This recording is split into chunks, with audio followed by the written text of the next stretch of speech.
అందరికీ నమస్కారం. డివి real talk channel మీకు స్వాగతం పలుకుతుంది. మీ వెంకటేశ్వర్లు. ముందుగా ఉన్నమాట,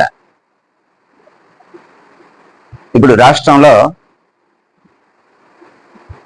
శాసనసభలో శాసన మండలిలో సమావేశాలు నిర్వహించారు. ఆ సందర్భంగా శాసనసభలో ప్రతిపక్షం లేనటువంటి సమావేశాలు నిర్వహించబడ్డాయి. అదే శాసన మండలిలో ప్రతిపక్షం చాలా బలంగా ఉంది. అక్కడ వాడి వేడిగా చర్చలు అయితే జరిగాయి. కానీ వైసీపీ ఏదైతే ప్రతిపక్షంగా వ్యవహరిస్తుందో ఆ పార్టీ స్టాండ్ ఏంటో ఎవరికి అర్థం కాదు. అప్పుడు వద్దనుకున్నారు శాసన మండలి, పూర్తిగా శాసన మండలే వద్దు మాకు అనుకున్నారు. తర్వాత కావాలనుకున్నారు. తర్వాత ఇప్పుడు అదే వాళ్ళకి ఉనికిని చాటడానికి ఒక వేదిక వెళ్ళి, ఎందుకు ప్రతిపక్ష హోదా లేదన్న కారణంగా శాసనసభని వాళ్ళు బాయ్కట్ చేశారు. పార్టీ అధ్యక్షులతో సైతం ఉన్న సభ్యులందరూ కూడా శాసనసభకు రావడం లేదు. శాసన మండలిలో మెజారిటీ సభ్యులు వైసీపీకి ఉన్నారు. 58 మంది సభ్యుల్లో 10 మంది మాత్రమే అధికార తెలుగుదేశం పార్టీకి బలం ఉంది. 37 మంది వైసీపీకి సభ్యులున్నారు. అదేవిధంగా మరి ఖాళీలు ఒక 5 ఉన్నాయి, మిగతా ఇంకొక 6 ఇతరులు ఉన్నారు. ఏది ఏమైనా 37 మంది బలం ఉన్న చోట వాళ్ళు ఎంతవరకు సద్వినియోగం చేసుకున్నారు, అసలు వాళ్ళ స్టాండ్ ఏంటి అన్నది ఎవరికి అంత చిక్కని పరిస్థితి. ఎందుకంటే 2 బిల్లులు ఆమోదించారు. ఒకటి యూనివర్సిటీ, హెల్త్ యూనివర్సిటీ పేరు అంతకుముందు ఎప్పుడో ఎన్టీ రామారావు గారి పేరు ఉండేది. ఆ తర్వాత Jaganmohan Reddy YS Rajasekhara Reddy health university అని పేరు మార్చారు. ఇప్పుడు దాన్ని తిరిగి ఆ పేరుని మళ్ళీ ఎన్టీఆర్ హెల్త్ యూనివర్సిటీ కింద మార్చారు. దానికి సంబంధించి ఒక బిల్లు శాసనసభలో ఆమోదించారు. ఎందుకంటే శాసనసభలో అంతా తెలుగుదేశం పార్టీ అంటే కూటమి మొత్తం కాబట్టి వాళ్ళే దాని మీద చర్చించుకుంటారు, బేష్ బాగుంది అంటారు, దాన్ని ఏమో ఆమోదింపజేసుకుంటారు. అది శాసన మండలిలోకి వెళ్ళింది. ఇంకో బిల్లు ఏంటి, ల్యాండ్ టైటిలింగ్ యాక్ట్ ఉంటుంది. ల్యాండ్ టైటిలింగ్ యాక్ట్ రద్దు చేస్తామని ఎన్నికల్లో హామీ ఇచ్చారు. ఏ కారణంగానో ల్యాండ్ టైటిలింగ్ యాక్ట్ ని చాలా ఆదరాబాదరాగా ఏకపక్షంగా దాన్ని ఎంత తొందరగా ఇంప్లిమెంట్ చేద్దామా ఈ రాష్ట్రంలో అని చెప్పి జగన్మోహన్ రెడ్డి ప్రభుత్వం దాన్ని తీసుకొచ్చింది. దాన్ని ఇప్పుడు రద్దు చేసి, బిల్లులు మంచివే కావచ్చు, ఆమోదించాలి అనుకుంటాం. కానీ ఏదైతే ప్రతిపక్షంగా ఉందో ఆ వైసీపీ అధికార పక్షంలో ఉండగా చేసినటువంటి పనులు వాళ్ళకి అవి మంచి పనులుగా కనిపిస్తాయి. రాజశేఖర రెడ్డి పేరు పెట్టుకోవడం అన్నా, లేకపోతే ల్యాండ్ టైటిలింగ్ యాక్ట్ ఏ ఉద్దేశంతో తెచ్చారో ఆ ఉద్దేశం నెరవేర్చుకోవాలని వాళ్ళు ప్రతిష్టాత్మకంగా తెచ్చుకున్నటువంటి బిల్లులు. ఆ బిల్లుని ఇప్పుడు శాసన మండలిలో కూడా సునాయాసంగా ఆమోదించారంటే దాన్ని మనం ఎలా చూడాలి?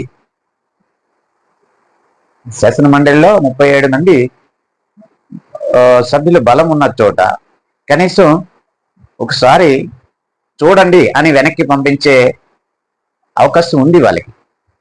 ఏదేమైనా కూడా బిల్లులు ఆమోదం అవుతాయి, ఒకసారి కాకపోతే రెండోసారి అయినా ఆమోదం అవుతాయి, అది పక్కన పెట్టి. కానీ ఉనికిని మేమున్నాము, మేము ఎక్కడ కూడా కొంత మా తాలూకా అస్తిత్వాన్ని నిరూపించుకుంటాం జనాల్లో, మేము ఎంతమంది బలం ఉంది, ఇక్కడ మనకి ప్రభుత్వానికి సవరణలు చేశాం, వాళ్ళు చెప్పిన బిల్లును తిరిగి పంపించాం, ఆ బిల్లును కొంత చూడాల్సి ఉంది మరోసారి, లేకపోతే ఏదో ఒక దాన్ని స్టడీ చేసి దాంట్లో ఏదో ఒక సవరణ ఇలా చేయాలి, అలా కాకుండా ఎలా బాగుంటుంది అని చెప్పి వైసీపీ తన ఉనికిని, మేమున్నాము అన్న ఉనికినైనా చాటుకోవాలి కదా అని చాలా మంది విశ్లేషకులు అభిప్రాయపడుతున్నారు. చాలా వార్తలు వస్తున్నాయి, తర్వాత చాలా మంది చెప్పుకుంటున్నారు.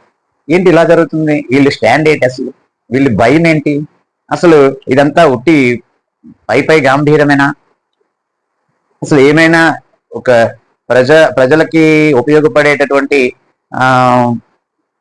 విధంగా, ప్రజలకు ఉపయోగపడే విధంగా చట్టసభల్లో నడుచుకోవడానికి ఉన్న అవకాశాన్ని వినియోగించుకోవడంలో వైసీపీ విఫలమవుతుందా?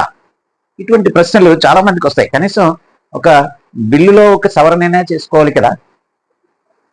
లేదంటే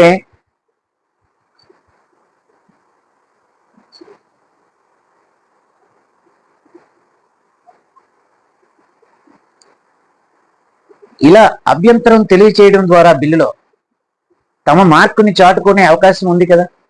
పూర్తిగా ప్రజల్లో చాలా వరకు నిరాదరణకు గురై అసెంబ్లీలో అయితే పూర్తిగా ప్రాతినిధ్యం చాలా వరకు తగ్గిపోయింది. ప్రతిపక్ష హోదా రాలేదన్న కారణంగా పార్టీ అలిగింది.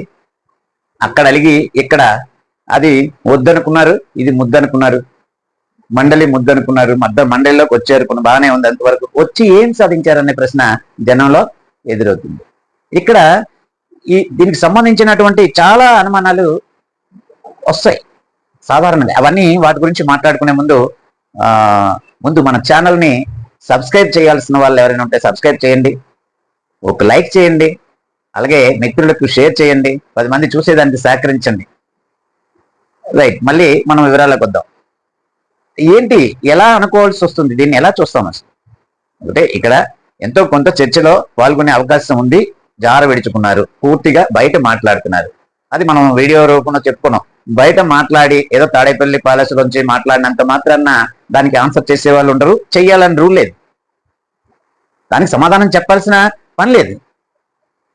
ఎక్కడో ఏవో మాట్లాడుకోవడానికి కాదు మనకు జనం ఎమ్మెల్యేగా అట్లీస్ట్ గెలిపించింది సభల్లో, చట్టసభల్లో మన వాణి వినిపించడం కోసం.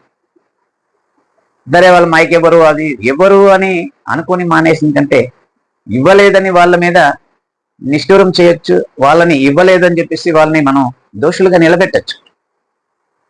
మినిమం రెస్పెక్ట్ ఇవ్వకపోతే ఒక ఎమ్మెల్యేకి ఆ పార్టీ అధికారంలో ఉన్న పార్టీని ఎండగట్టడానికి ఒక అవకాశం ఉంటుంది. అప్పుడు కాకపోతే బయటకు వచ్చి ప్రెస్ మీట్ పెట్టి ఇలా జరిగింది, మేము ఎంత పోరాడినా మాకు అవకాశం ఇవ్వలేదు, మాకు మాట్లాడడానికి అవకాశం ఇవ్వలేదు, ఎంతమంది ఉంటే అంతమందికి మాట్లాడడానికి అవకాశం ఇవ్వాలి కదా, ఎందుకు ఇవ్వలేదు అని అడగడానికి అవకాశం ఉంది. అది జార విడుచుకున్నారు. ఓకే, ఇక్కడ బిల్లు ఏదైనా వచ్చినా దాని మీద ఒక అర్థవంతమైన చర్చ జరిగి దాన్ని సవరణ మనం సూచించి ఇది ఇలా మా ఇంకొంచెం కరెక్ట్ చేయండి, ఇది బాగాలేదు, ఇంకా కొంచెం దాని మీద చర్చ జరగాలి అని అసెంబ్లీకి వెనక్కి పంపించడానికి అవకాశం ఉన్న చోట అలా చేయలేదు.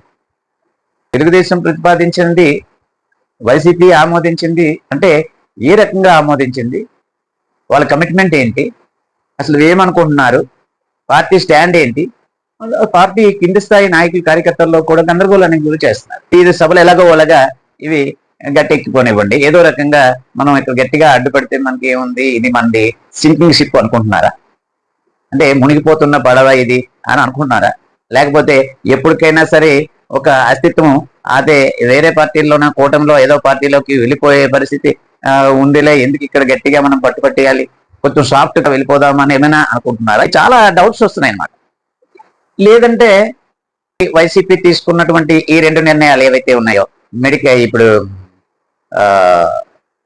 హెల్త్ యూనివర్సిటీ ఎన్టీఆర్ పేరుని తీసేసి మళ్ళీ వైఎస్ఆర్ పేరుని పెట్టారు. అలా పెట్టడం సమంజసం కాదు అని అనుకున్నా మంచిదే, అడ్డగోలుగా తీసుకున్న నిర్ణయాలు ఇవి కాబట్టి. అలాగే ఈ ల్యాండ్ టైటిలింగ్ యాక్ట్ కూడా అడ్డగోలుగా తీసుకున్న నిర్ణయమే అని ఆ పార్టీ ఎమ్మెల్సీలు అందరూ భావించినట్టు కూడా అర్థం వస్తుంది. ఎందుకంటే సాధారణంగా ఎమ్మెల్సీలు అంటే అది ఒక రాజ్యాంగకర్తలు, మేధావులుకి దక్కాల్సిన చోటు శాసన మండలి అంటే. ఎందుకంటే ఒకప్పుడు శాసన మండలి ఎందుకు పెట్టారు, శాసనసభలో ఎలాగూ అసెంబ్లీ ఎమ్మెల్యేకి ఉండాలంటే క్వాలిఫికేషన్స్ ఏమి ఉండవు, ఎవరైనా ఏదో రకంగా ఎన్నిక కాబడతారు. ఒక కార్మిక నాయకుడో లేకపోతే ఇంకొకరు ఫైట్ చేసే వాళ్ళు ఎవరైనా కూడా వాళ్ళకి ఎంత మేధస్సు ఉందా, లేకపోతే ఇంకా ఏదైనా సబ్జెక్టు మీద అవగాహన ఎంత ఉందా, వీటితో సంబంధం లేకపోయినా ఆయన మంచి ఫైటర్ అయినా మంచి లీడర్ అయినా ఆయన అవకాశం ఉంది అసెంబ్లీలోకి రావడానికి. కాబట్టి వీళ్ళ దాని మీద మళ్ళీ సమీక్షించి మంచి చెడులు నిర్ణయించి చెప్పడానికి ఒక మేధావులతో కూడుకున్నటువంటి సభ ఉండాలనే ఉద్దేశం మంచిదే కావచ్చు. అయితే ఇప్పుడు అది రాజకీయ పునరావాస కేంద్రంగా మారిపోయింది. వీళ్ళకి అన్ఎంప్లాయ్మెంట్ ప్రాబ్లమ్స్ సాల్వ్ అవడం కోసం అది మారిపోయింది మండలి గురించి మాట్లాడుకుంటే గతంలో ఆ తెలుగుదేశం భారీ మెజారిటీతో ఎన్టీ రామారావు గెలుచుకొని శాసనసభలో అన్ని కూడా ఆమోదింపజేసుకున్న మండలిలో రిజెక్ట్ అయిపోతుంది. ఇదేంటిది, ఎంత ఇది ఉండి మనకి ఇంత అధికారం ఉండి ఎందుకు మండలిలో? అంతకుముందు కాంగ్రెస్ వాళ్ళు ఇది శాశ్వత సభ, మండలి అంటే శాశ్వత సభ. శాశ్వత సభ అంటే ఎప్పుడు కూడా అది రద్దు అవ్వదు. ఈ 5 years అయిపోయింది, 5 years ఎలక్షన్స్కి వెళ్ళిపోవాలి, ఒక్కసారి మొత్తం క్లోజ్ చేసి తలుపులు వేసేద్దాం ఈ సభ, మళ్ళీ ఎలక్షన్ కొత్త వాళ్ళు వస్తారు ఇందులోకి వస్తారు, అలా ఉండదు. నిరంతరం కొంత పాత నీరు పోయి కొత్త నీరు వచ్చేలాగా సభ ఎప్పుడు శాశ్వతంగా నడుస్తుంటారు. కొంతమంది వాళ్ళు ఎప్పుడు చేరారు దాన్ని బట్టి 6 years తర్వాత వాళ్ళు రిటైర్ అయిపోతారు. 6 సంవత్సరాల తర్వాత వాళ్ళ సభ్యత్వం అయిపోతుంది. వాళ్ళు వెళ్ళిపోతే వాళ్ళ ప్లేస్ లో అలాగే 2-3 వెళ్ళిపోయారు, 2-3 భర్తీ అవుతుంటారు. ఎవరెవరు వెళ్ళిపోతుంటారో వాళ్ళ ప్లేస్ లో మళ్ళీ వెంట భర్తీ అవుతుంటారు, ఎన్నిక అవుతుంటారు. ఆ ఎన్నిక పరోక్ష విధానంలో ఉంటుంది. అంటే మనం చూస్తాం, టీచర్స్ ఎన్నుకుంటారు, అలాగే గ్రాడ్యుయేట్స్ పట్టభద్రులందరూ ఎన్నుకుంటారు సభలో ఉంటాయి. తర్వాత స్థానిక సంస్థల ప్రతినిధులు ఎన్నుకున్న వాళ్ళు ఉంటారు, అసెంబ్లీ ఎమ్మెల్యేలందరూ కలిసి ఎన్నుకున్న వాళ్ళు ఉంటారు, ఈలోపు గవర్నర్ ఇంకా నామినేట్ చేస్తున్నట్టు ఉంటారు. వీళ్ళందరూ కూడా పరోక్ష విధానంతో ఎన్నికైన వాళ్ళు అక్కడ ఉంటారు. 58 మంది ఉంటారు. ఆ 58 మందిలో అది ఆ సభ అన్నది ఆ రోజు అవసరం లేదనుకున్నారు ఎన్టీఆర్. వెంటనే అతను అది వెంటనే అసెంబ్లీలో ఒక బిల్లు పెట్టారు. అది మన రాజ్యాంగంలో ఆర్టికల్ 101 ప్రకారంగా ఎప్పుడైనా సరే వద్దనుకుంటే పూర్తిగా వద్దనుకుంటే దాన్ని తీసేయచ్చు. అలాగే మళ్ళీ పునరుద్ధరించాలనుకున్నా పునరుద్ధరించవచ్చు. కాకపోతే అంత ఈజీ కాదు. అసెంబ్లీలో ఒక బిల్లు పెట్టాలి, దాన్ని కేంద్రంకి పంపించాలి, అక్కడ లోక్సభలోను రాజ్యసభలో ఆమోదం అవ్వాలి, తర్వాత రాష్ట్రపతి ఆమోదించాలి, ఇదంతా జరగాలి. బలం ఉన్నటువంటి అక్కడ ఇక్కడ బలం ఉంటే రద్దు చేసేయచ్చు. రద్దు చేస్తే మనకి, లేదంటే అక్కడ బలం ఉండక్కర్లేదు, ఆ రాష్ట్రంలో వాళ్ళు వద్దనుకుంటారు మనకెందుకు తెలిసి వాళ్ళు ఆమోదించేస్తారు. అలాగే మళ్ళీ పునరుద్ధరించే పరిస్థితి మళ్ళీ రాజశేఖర రెడ్డి గారు వచ్చిన తర్వాత 2004లో ఆయన మళ్ళీ దాన్ని మండలిని పునరుద్ధరించారు. ఆయన ఎన్టీఆర్ వద్దనుకున్నారు, ఆ తర్వాత ఈయన మళ్ళీ అది కావాలనుకున్న పెట్టుకున్నారు.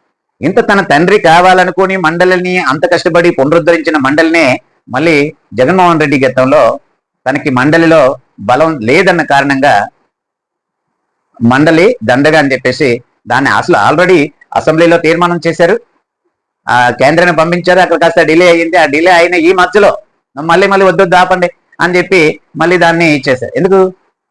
ఈలోపు ఖాళీ అవుతున్నాయి, మళ్ళీ కొంతమందిని ఎస్టాబ్లిష్ చేయమని మళ్ళీ అందులో రిక్రూట్మెంట్ చేసుకోవాలి. అది రాజకీయ పునరావాస కేంద్రంగాను. అలా ఎమ్మెల్సీలుగా ఎవరు ఎలాంటి వాళ్ళు వెళ్ళారో మనం చూసాం. వాళ్ళ మీద వస్తున్నటువంటి రకరకాల ఎలిగేషన్స్, రకరకాలైనటువంటి చెప్పుకోలేని సమస్యలతో ఉన్న వాళ్ళు ఉన్నారు. అటువంటి వాళ్ళు ఎమ్మెల్సీలుగా కూడా ఉన్నారు. అయితే ఎలాంటి వాళ్ళు ఉన్నా కూడా మండలికి చాలా గౌరవం అనేది ఉంది.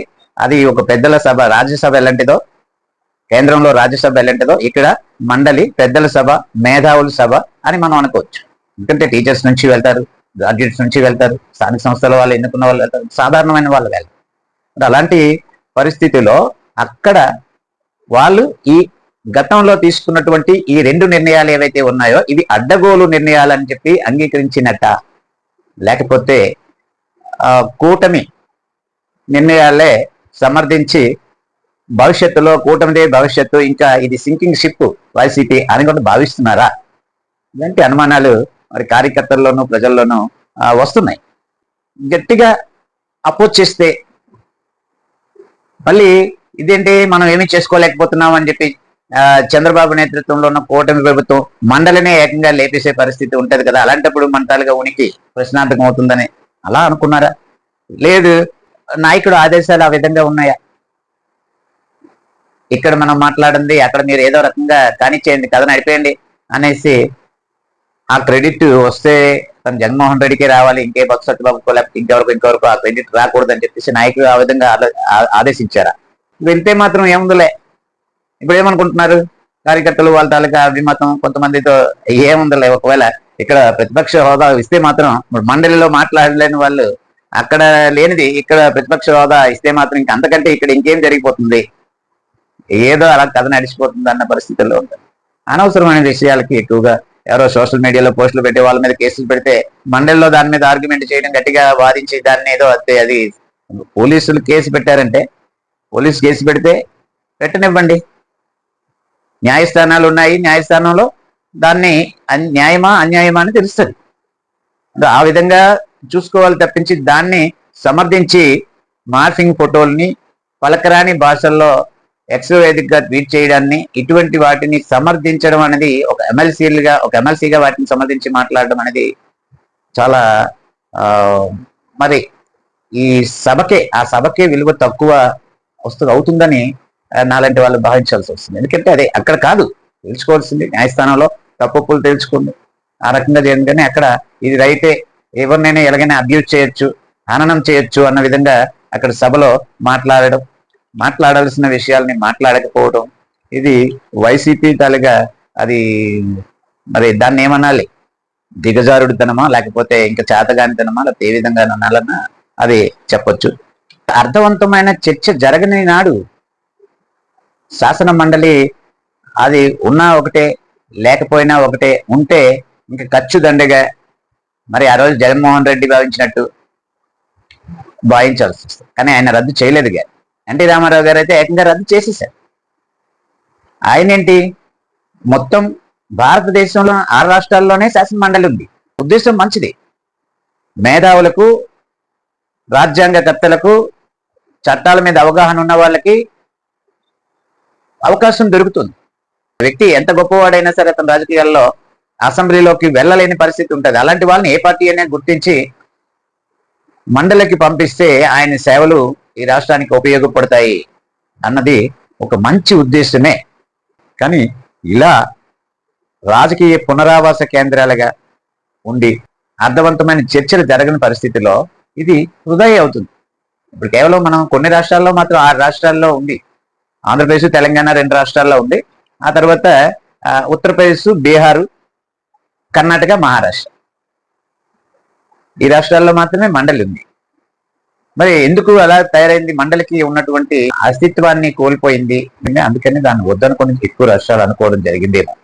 ఈ 2 చట్టాలు వైసీపీ అంత సునాయాసంగా ఒప్పుకోవడానికి దాని వెనకాల ఉన్నటువంటి కారణాలు, భయాలు ఏమై ఉంటాయో ఎవరికి అంత చిక్కని పరిస్థితి. అందుకే ఈ వీడియోలో మాట్లాడాల్సి వచ్చింది. మీ అభిప్రాయాన్ని కామెంట్ రూపంలో తెలియజేయండి.